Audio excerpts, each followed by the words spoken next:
Oh, hello everybody, and welcome back to today's weather tonight. Here as always, I'm Cloud Hudson, your meteorologist for the evening, and I'm here today with the little weather recap, little weather report, an actual weather report instead of a forecast, a real report. Let's go ahead and share my screen. Because it's just me here developing our graphics. So that means that I am just giving you graphics that somebody else has already made. But I've curated, like a museum curator. I've artfully curated these reports. Okay, so right now we are looking at deflammation. Deflammation.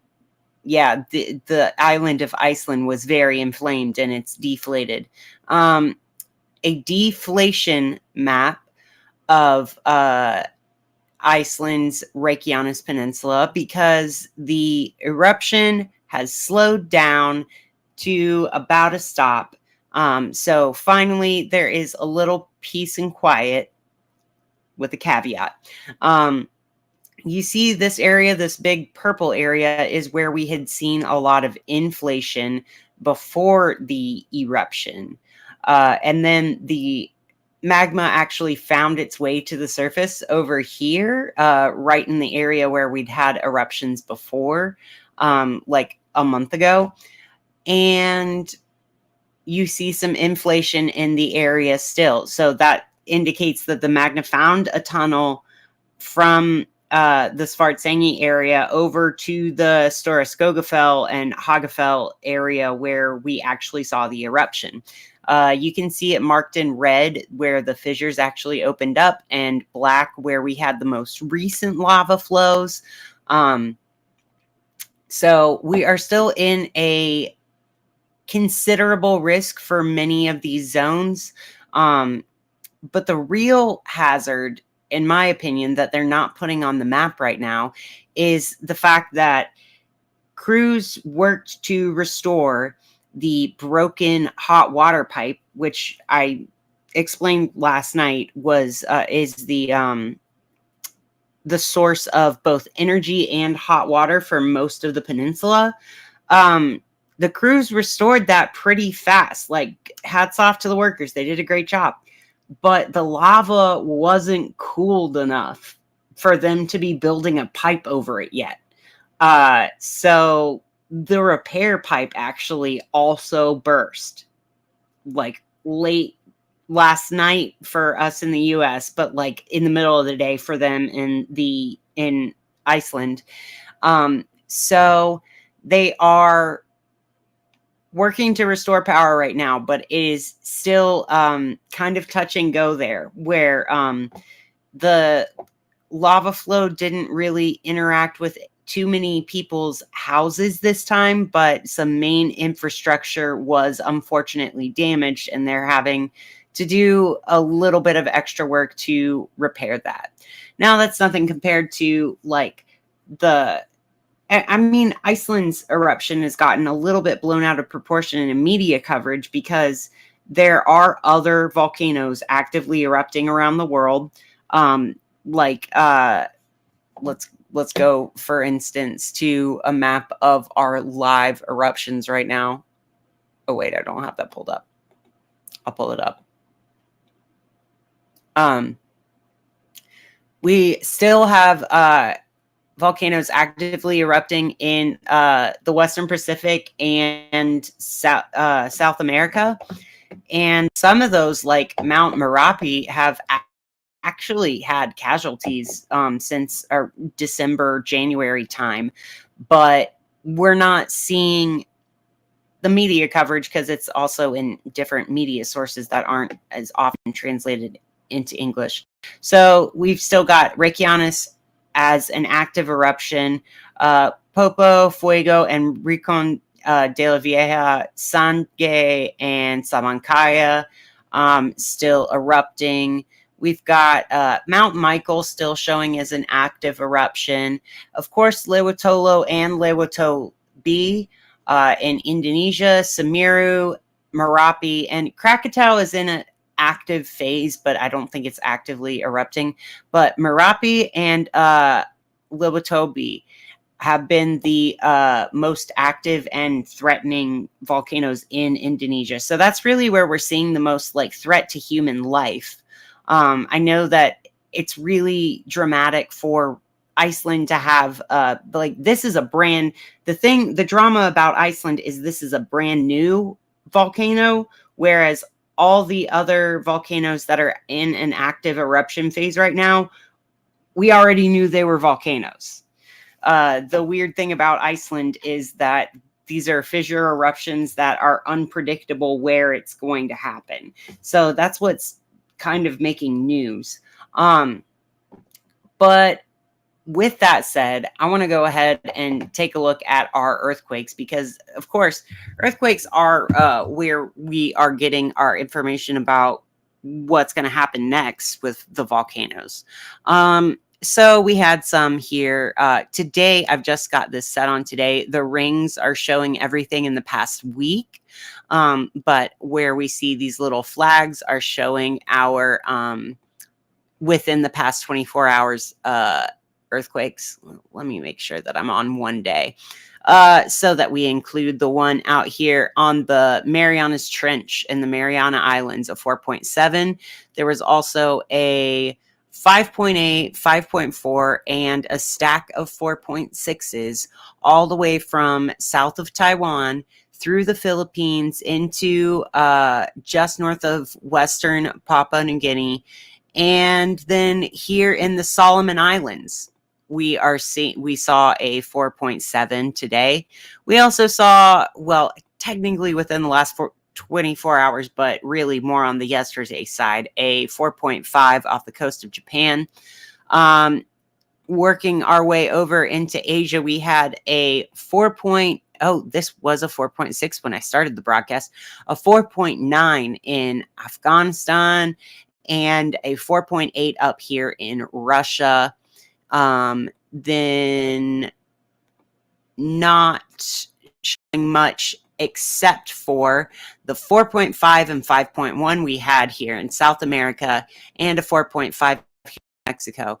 Now, these are not all earthquake feeds. This is just a couple of them because I don't have Earthquake Pro, but if you would like to get me Earthquake 3D Pro, you can support my channel by the links in the description.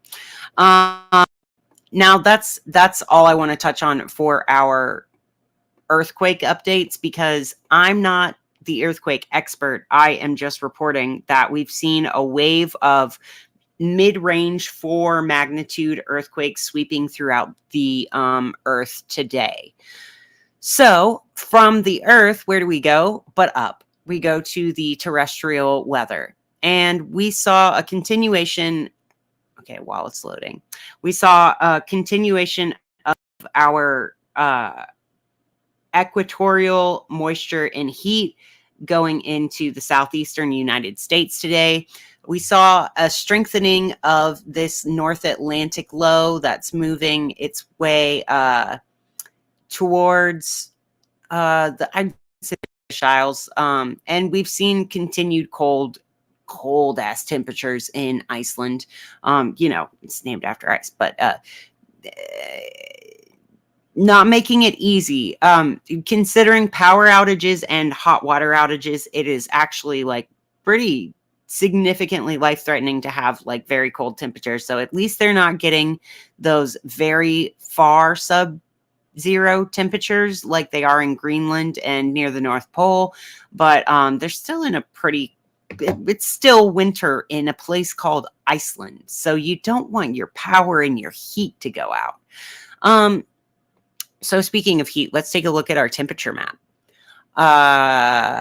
Looking hot down here in the Caribbean. Not too hot, but like, you know, warm.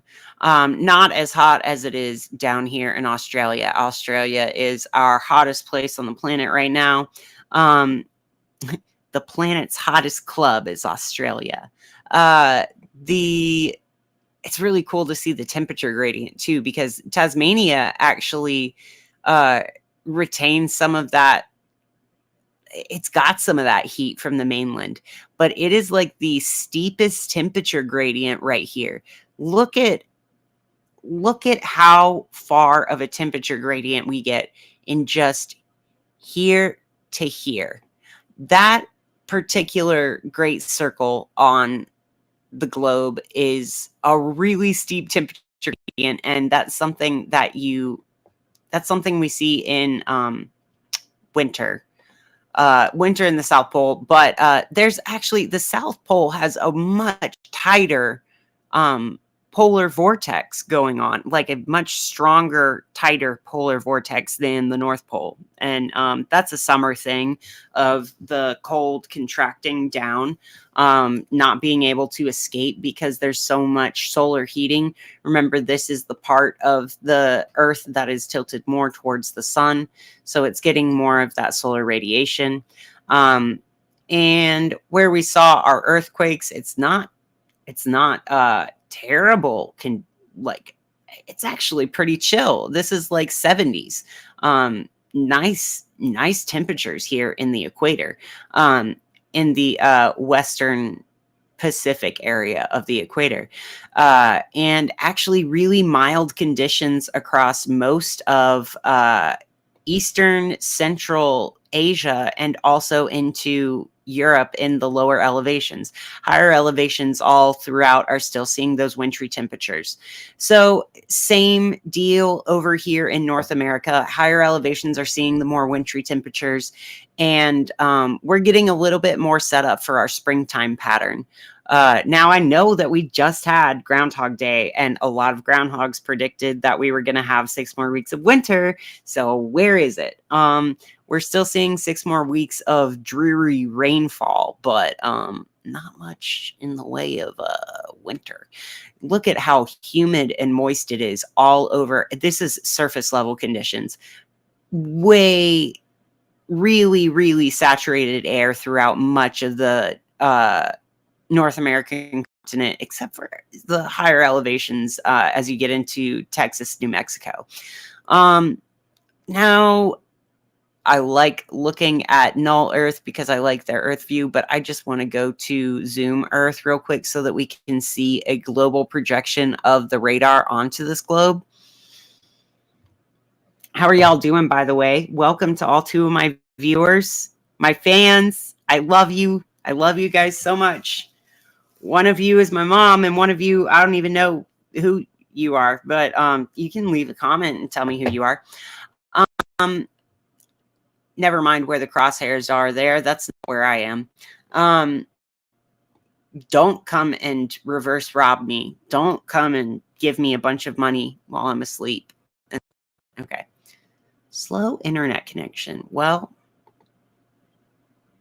I guess I'm being censored. Slow internet connection. They don't want me to tell you the weather. Okay. Okay. So here we've got a good look at, still some very consistent rainfall happening throughout Arkansas, Mississippi area. Yesterday we saw those severe storm warnings. We're still seeing some really strong, a strong source of storms throughout the southeast, from the plains to the southeast. And we're also seeing some decent snow over here in the in Colorado, into Kansas. Finally, we've let up on Southern California. They're getting a little bit of drink of sunshine. Well, not even sunshine. It's overcast. They're just getting not rain. And the rain has moved finally back to the Seattle to Portland area we expect. Now let's go ahead and take it. Let's just check in on what active hazards are. No, what? Matter of fact, no. I want to go to our derived winds first. Yeah. See, we still got that strong upper level jet fire hosing that equatorial heat and moisture towards the continents, just spraying its sputum I don't know, just projectile vomiting moisture onto the southern United States. Seeing really cool clouds bloom out of the contrast here, though. You see this counterclockwise motion, and like as you go up, remember yellow's bottom, cyan is middle, and red is upper. It's kind of that counterclockwise motion. You can see storms stirring themselves up because we have such a strong, continuous upper level jet going in this direction. On the back side of it, or I guess it's this way, is nope, it's this way, matches. Yes. Sorry, my image is mirrored, so I have to always remember where my hands go so that I can match the map. You see this in the upper level jet.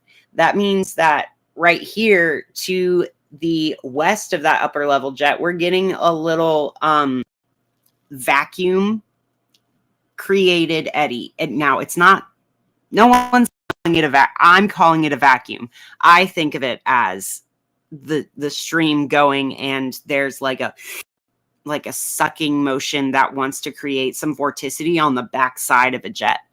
I don't know if anybody else calls it a vacuum effect, but I think of it as if you had just vaped something and you like try to suck it in, you see little spirals on the side, little it's called vortex shedding. Yeah, oh man, it's about that time of year, time for me to shed my vortex. I don't know. I'm sorry. I'm just trying to inject a little levity, a little jokiness into this forecast because I want y'all to remember that this is a joke. I want to go to current hazards. Let me pull it up here. Oh, that's why.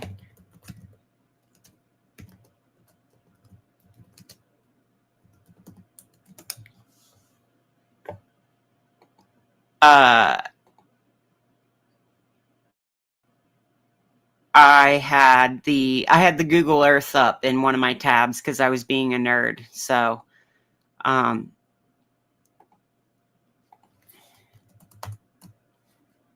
that was slowing down my connection. Google Earth, when will you not be a bandwidth hog? Never. I want you to be able to see Google Earth. Okay. Now, let's take a look at the homepage from the Storm Prediction Center because they've got a great slight and marginal risk overlay with our storm system that we saw on Zoom Earth. So you saw how we had that like nice shot of an upper level jet that is still continuing to spur on thunderstorms throughout the Southeast, from East Texas to Louisiana, Mississippi, all the way through pretty much all of Tennessee is covered. And I can vouch that here in North Carolina, we're not seeing too much, but these severe storms, overnight thunderstorms, are reaching into the Ohio River Valley. So they are calling for potential of hail, isolated damaging winds, and perhaps a tornado or two. Now, let's see if we've got any. We don't have any active watches. Mesoscale discussions. We're looking at West Texas. Tornado cannot be ruled out near the surface boundary. This is called boundary layer dynamics, and this is really advanced meteorology. I kind of understand what the field is, and that's it. So I can't really speak to it except for the fact that like I really get how waves work and I know how tornado. And okay, very large hail expected, most likely be the most likely hazard. Severe isolated gusts. So look at the wind barbs we've got here. That is incredibly strong winds for the surface. Yeah, really through Texas, from Texas to Ohio, really that like stereotyped middle America area of the country. we're getting some overnight thunderstorms, and really our coastal areas and larger centers of population seem to be fine. So let's go ahead and zoom out and go to our solar weather for today. How's everybody doing out there? Nobody's commenting ever, but that's okay. I feel your presence, and that's all I need. Thank you so much for being here. So we have so much solar weather going on. Active geomagnetic conditions. We have a KP index of 4. We've got a strong interplanetary magnetic field. And in the southward component, I hope, buddy, let me pull up Aurorasaurus and see what their aurora forecast looks like. Side note, we've got that Google homepage has Year of the Dragon. It's Year of the Wood Dragon. It's the Chinese New Year, Lunar New Year 2024. Happy New Year, everybody. Give yourselves a red present. Or give somebody else a red present, something like that. It's not my culture. I can't tell you the tradition, but I can tell you I've been to some of those parties, and man, nobody parties like a Chinese New Year party. Let me tell you that. You've never been to a New Year party unless you've been to a Chinese New Year party. Okay. That's all I'm going to say. Nothing else to say.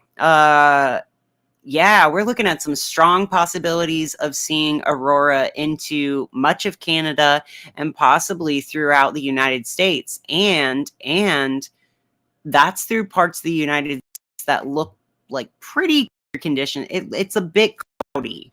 We are really overcast and humid throughout much of the United States right now because, remember, we're missing snowpack in the upper plains where we're supposed to have like frozen ground.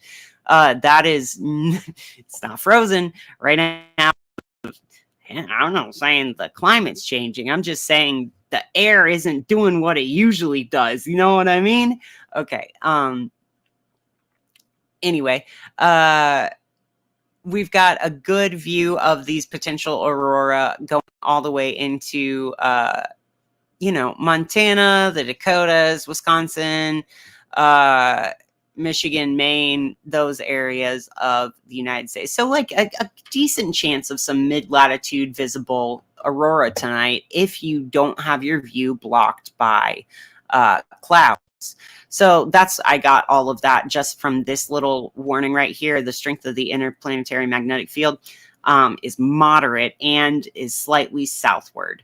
And we are currently under a S2 moderate solar radiation storm awareness. We're having both a solar storm and a geomagnetic storm. Oh, and today, look at this. We had 2 beautiful, beautiful potential complete halo coronal mass ejections. One was 7 seconds long and one was 5 seconds long. Y'all, let's take a look at the scatter plots first before we even... Whoa. Okay. Look how long of a range this is vertically in velocity. That means it wasn't like a jet. It was like a... Do you guys like my sound effects? Does that help you understand science better? Velocity being like the speed of my breath, going like, wow. That's what the velocity looks like on here. And we've got really large angular spread, like all 360 degrees of the velocity distribution is pretty well represented. So it's that sound with a full sweep of, going.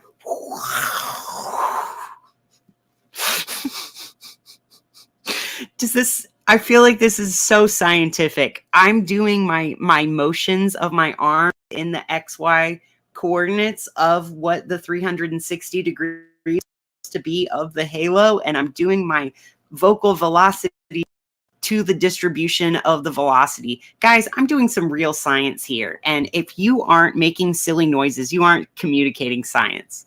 Let's take a look at what that silly noise and dance looks like on our observations.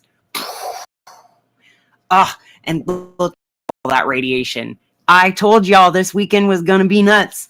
And here we are. There's not one, but two major. I would not be surprised if this got close to an X-class flare today. Oh, man. Okay. Start it over. You see it? Do you see it go? It goes from small velocities all the way up to big, and also they're evenly distributed around almost the entire cone of the sun. So that is incredible. Incredible. Oh, it's so beautiful. It's like really, it feels like it's going right across.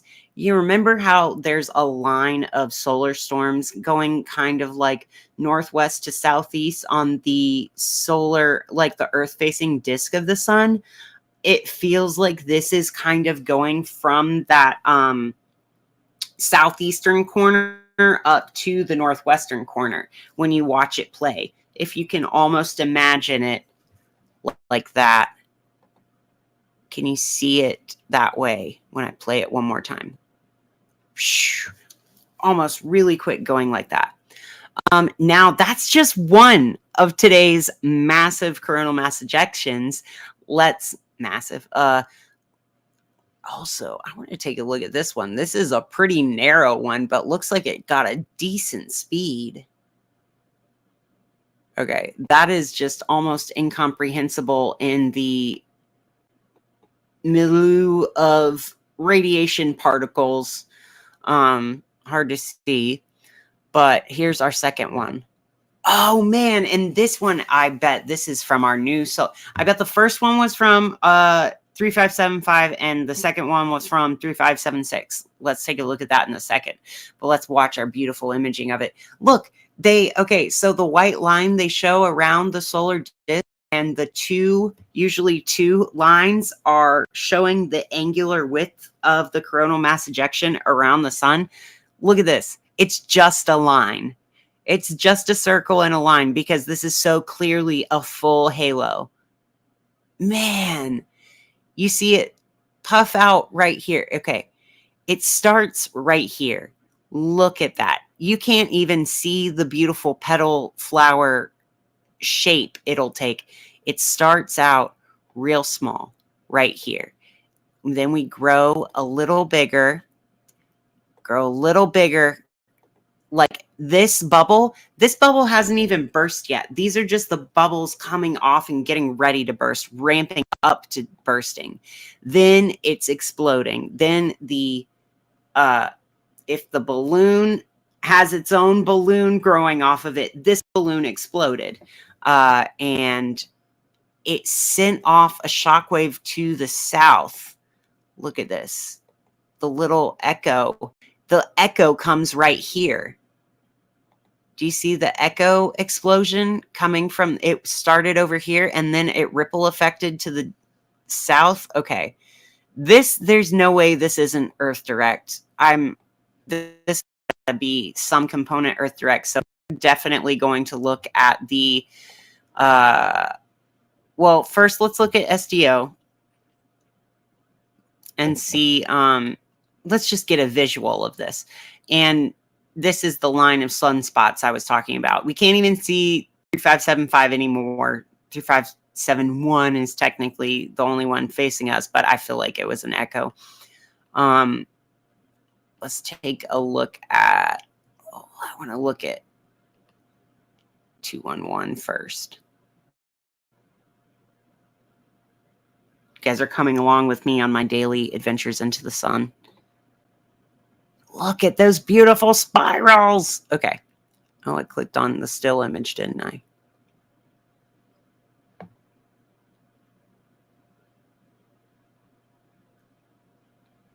Oh, man. Let's see. Oh, there was the first one. Oh, this wasn't even from this. This was from 4. This is from this returning. Okay, and then we got the ripple effect. Okay, I got to see this on the composite image to get a good look. Okay, so we're going from southeast far west to that, then we got this arcing. look how perfect these spirals are too. That's gorgeous and spiraling out.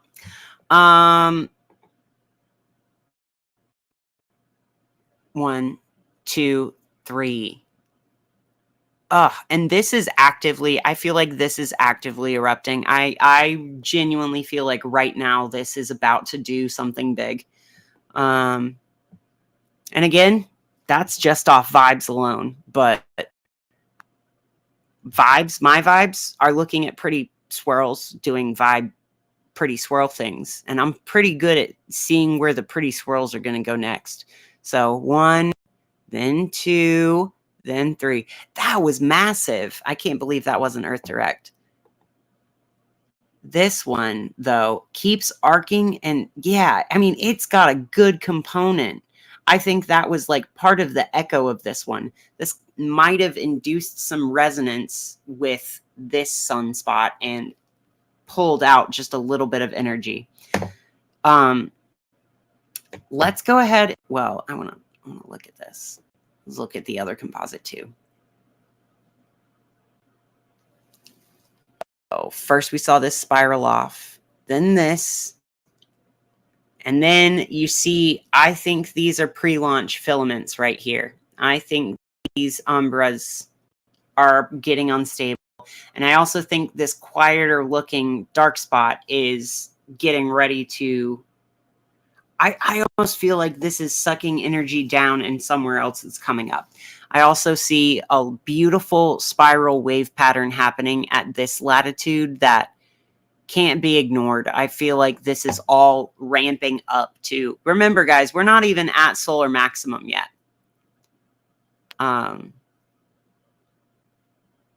It's going to be big. It's going to be beautiful. The magnetogram.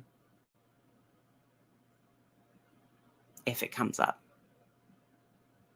There we go. Wow. Wow, wow, wow. Okay. Oh, do you want to load? Does this one want to load?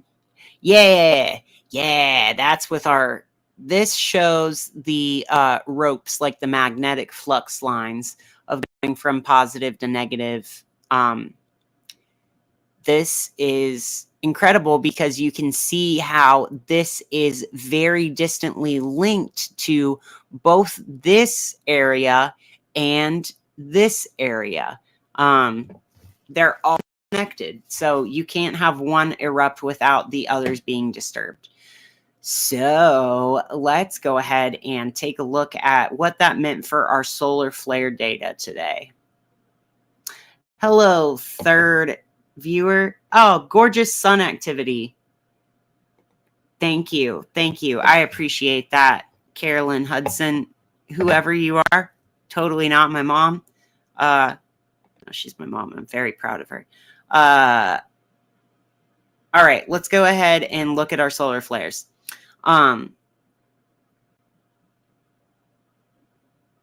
Let's see. I might not ever be on SNL, but I know my mom loves me, and that's what matters. Okay. Certainly, we're going to stay in the C class area. M class at a 60% and X class at a 15%. Yeah, okay. Okay, yeah, we did. How do I zoom out? Go to, I want to go to February 8th, too. Hello? Why won't it show me 3 days? Because I want to see how close we came to the X flare last time. No. That's not what I want. Go out even more. So our last X class was February 9th at 13:20 UTC. Let me zoom this out. God, it's so hard to control some of these. Can I just click? 3 days. Go to 3 days. Zoom to 3 days. Zoom to 3 days. Okay, I guess it's counting that as 3 days because we're technically on February 11th. Well, okay. So February 9th, we got that big X-class flare. And then today, I told you, I felt like that there was, we were so close to getting a second X-class flare.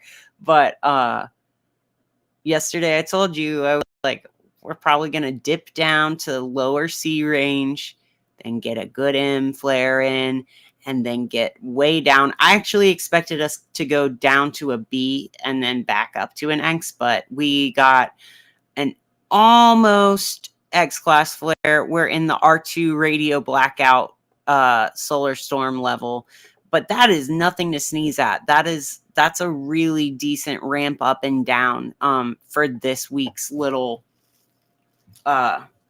rise and fall of our X of our solar flares. Doesn't determine where that M3.4 came from. Remember that our X flare came from 3575, which is a little older. It's not going to show me. Yeah. So it's not really one I wanted to see either, so never mind. Yeah, really interesting, beautiful solar activity today. This is one of the things where new coronal mass ejections to look at. That is so true. We are in the most exciting phase of our solar cycle. I'm going to go ahead and go to our astrology update. Just because we are, oh my gosh, I've been talking for so long already. And I also worked today, so I'm not trying to talk too long.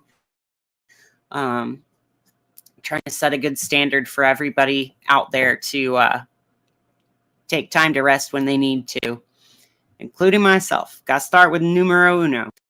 So, yeah, and we've got that like strong interplanetary magnetic field with the southward component combined with just having had the X flare and an M flare today, a really high M flare today. I would be shocked if we didn't get some awesome aurora photography out of this event. Okay, so looking at today's current planets, we are currently on a Saturn day in a Saturn hour. That's because it's Saturn's day. Easy to remember there. Day for discipline, doing work, getting shit done. I know we think of Saturday as the fun play day, but it's actually a great day to work for yourself instead of the man. No, work for yourself, work on your own goals, do things that you feel edify yourself and build yourself up. Do your disciplines and your fun little routines. Rituals count as routines. Okay, so we are almost out of this big old Capricorn pile-up season. We just had a large pileup in Aquarius. We just briefly, while the moon was there, had Aquarius stellium, and we are shortly going to dip back into another Aquarius stellium as soon as Mars enters Aquarius. But for right now, we've got the moon conjunct Saturn. Again, great day to physically manifest. That's the moon. Your discipline, structure, and creative goals. Like, I know we don't think of Saturn as creative. Saturn's almost like destructive. But remember that you have to have the canvas in order to paint. You have to have the computer in order to illustrate. You have to have the physical technology, tools, structure in order to flex them in a creative and flowy way. Saturn conjunct Moon could be really, really hard for you emotionally, but it could also be a great way to create. And especially in the sign of Pisces, which is so connected to our higher not higher selves, but like the level of ourselves, which is larger than our physical bodies. The way that we're all connected to each other, and that being very real, but just like seeming wishy-washy to people who are more hard-nosed about things. We also see that conjunction being sextile to Jupiter in Taurus, so a great day to like grow out of that kind of discipline and commitment to your structure and your routine. Maybe this channel, maybe I'm gonna do some sort of SEO and this channel go, but I actually am really not in it to blow up. I'm in it to serve the highest and greatest good, and I really do think I need people to hear that astrology is connected to weather. Well, you know, I'll just let time figure that out. I'm just gonna discipline myself and do it every day and be here for you guys and love your participation and dedication. Thank you to all 3 of you now who are watching. Really appreciate that. We got Mercury also part of this team, though. Mercury is in a rough square to a really challenging square to Taurus and Jupiter. So maybe my words aren't manifesting what I'm meaning to grow from, but I'm going to figure out how these words work. Mark my words. Once I learn how to say words, you know, it'll be so great. It'll be so great once I figure out how to spell, you know? Words are magic. That's why they call it spelling. Once I learn how to spell, it's over for you hoes. Okay. We are still looking at the sun in a rough square to Uranus as well. So ego and technological transformation and revolution, scientific revolution into a rough with each other. But Uranus does rule Aquarius. So I see this more as Uranus being like, all right, son, let's see what you can do in Aquarius. Bet you can't do what I can do in Aquarius. And remember that the sun rules Leo, which is opposite of Aquarius. So it's almost like having the antithesis of your sign in your sign. It's like Aquarius sun is looking over at Uranus and Taurus like, am I allowed to be here? Is it cool if I just like feel myself for a second? Because the sun is always feeling themselves. Anyway, and I guess Uranus and Taurus is approving because Uranus and Taurus is not done with its transit. It won't be done with this transit until 2025. And whoo, buddy, y'all, if you thought this February was rocking when it came to Uranus and rocking Uranus. What is that? Is that a amethyst butt plug or rocking Uranus? Okay. Okay. What I'm saying is we've got a lot of Aquarian energy this February that is like gonna really pack a punch. But we are moving towards, that is all moving towards the big goal that Uranus and Taurus has been working towards. It's like having the Aquarius planets in Taurus. We're not even there yet because Jupiter has been hanging out in Taurus this whole time and still has not officially made a conjunction to Uranus. We still haven't seen what Jupiter and Taurus has been baking, being co-present with Uranus the whole time. So that should happen actually in Taurus season later this year. So we've got February being its whole own mess. Well, not mess, just not slap in the face either, but just like, ta-da, I'm ready. Kind of moment, waiting in the wings, awaiting in the wings energy of what's coming in Taurus season. That's what our Aquarius season is. And man, all of that is getting ready for Uranus and Gemini, and I don't even want to talk about that. I don't want to talk about Uranus and Gemini, mostly because I'm a Taurus, and I really like having Uranus and Taurus because I'm a weirdo. I don't fit in. Okay, that's a meme for all y'all not. Okay.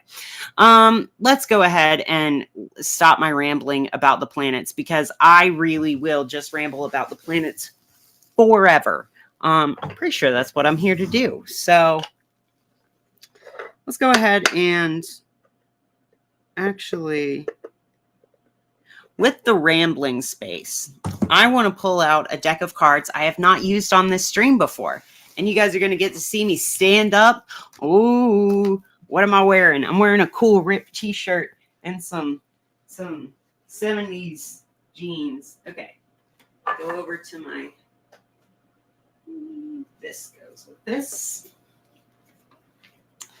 Got a cool ocean jasper that I got from a previous therapist of mine. That reminds me of Jupiter. Doesn't this look like Jupiter, the planet? And that is my ring light on there, but also you can tell what's the rock. Really gorgeous expansion planet energy here. This is what it sounds like.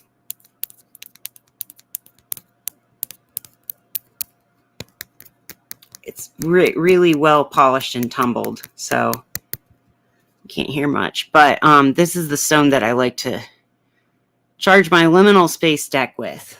This is postcards from the liminal space. I like ASMR of cards. That's one of my favorite genres on YouTube. In case y'all haven't followed me on YouTube yet, please do, not just because of subscriber stuff, but because I post in my community tab my favorite videos, because I don't even like I don't like other social media. I just post my favorite YouTube videos on my community tab, and I'll tell you why they're my favorites.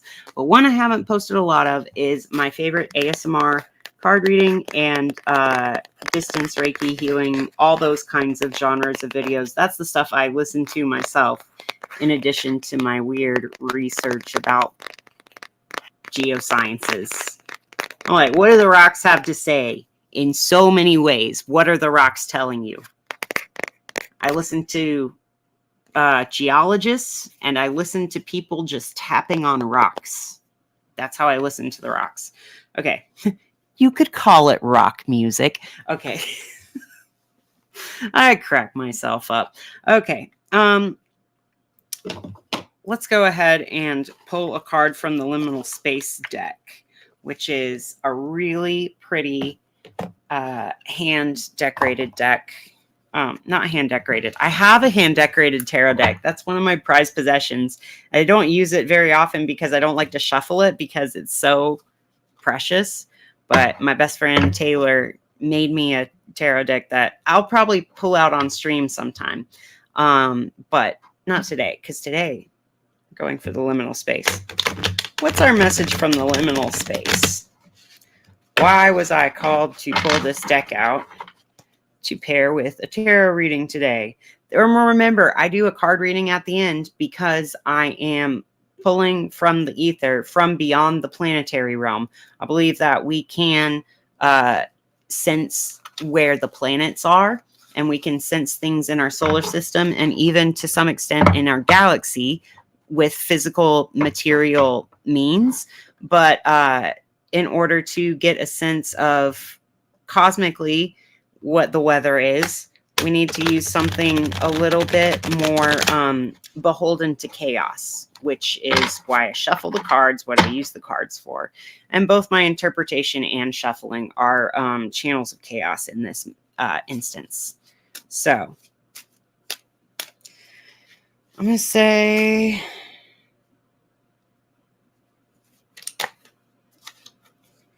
Ooh, okay. This is a fun one. So this is a great intro to the deck for you guys. We pulled the card Trash Magic, and it's got a little hot glue gun on it. And you can hear it's that nice kind of card that's got that like quilted fabric-y. trash magic. And I'm going to read the interpretation because it did come with an interpretation book. Beautiful. I think I've pulled this card before. All right. It says, your first introduction to magic was your imagination.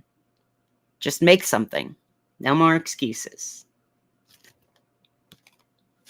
Anything you can imagine is something you can create. It doesn't even matter if it's worthy. If you already imagined it, that's part of creation. That's your brain being pregnant with the idea. Your body has to gestate it and like interact with material to manifest it. But if you thought of it, you've already made it. It's as easy as that. It's whether you want to pick the timeline where you put energy into physically manifesting it or not. That's the only decision. If you thought of it, you already made it. Your ideas aren't trash. They're actually magical spells that you can choose to cast or not to cast in this lifetime. That's what I'm interpreting that as. So let's go ahead and get a tarot card to go with that. Let's see. What tarot card wants to associate themselves with my current interpretation of the trash magic card from my liminal space deck?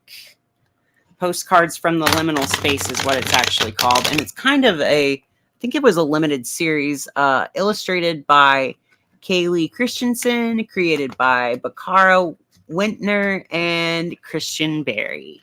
Found them on Instagram.